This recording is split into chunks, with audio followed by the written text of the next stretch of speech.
to mind is whether those 57% of Americans don't want to read or can't read. Neither is an attractive option. Not at all surprisingly, then, the mysterious bookshop, which I opened on Friday the 13th of April 1979, found itself in financial straits a few years ago. It had been struggling for a while, and the move from its first home in Midtown Manhattan to hip downtown Tribeca did nothing to improve its circumstances.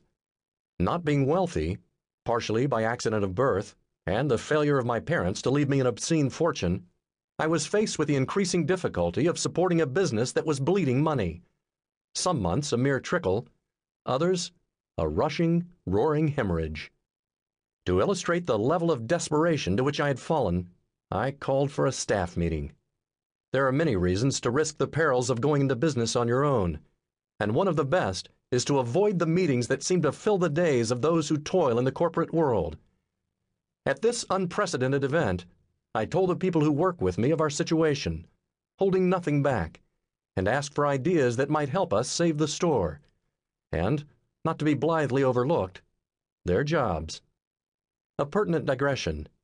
Every year, I commission an original short story from one of the authors I know. The story has 3 requirements. It must have an element of mystery, it must be set during the Christmas season, and at least some of the action must transpire at the mysterious bookshop. We print the stories in handsome pamphlets and give them to our customers as a small Christmas present to thank them for their patronage. Back to the meeting and the discussion of the sinking ship. Someone said that our clients really love those Christmas stories. Maybe we could commission another story and give it away in the summertime.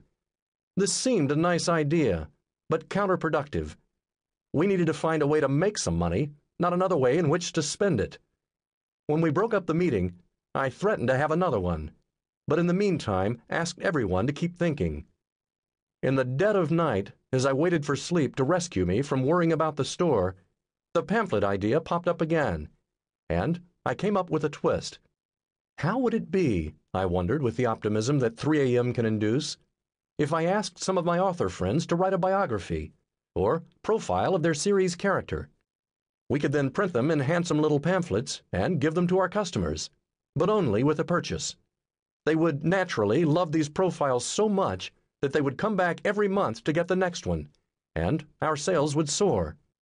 The next day I got the cost estimate from my printer, and the idea suddenly seemed shaky. Let me rephrase that. The idea suddenly seemed stupid. Furthermore, I never ask writers to write for free.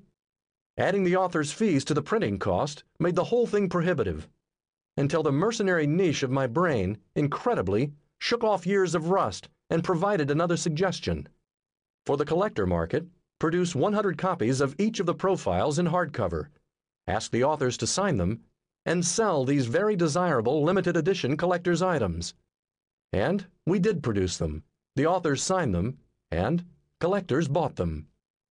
More than 2 years after initiating this series, we're still in business, which, against all odds, has picked up nicely.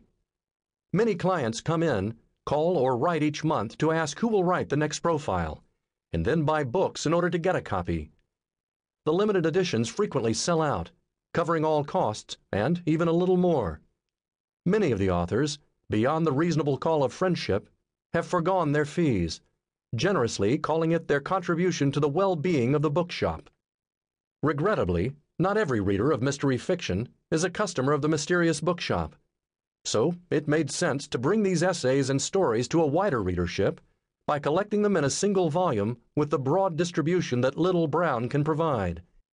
This handsome volume, the Lineup, is the result. As for the profiles themselves, you are in for a rare pleasure.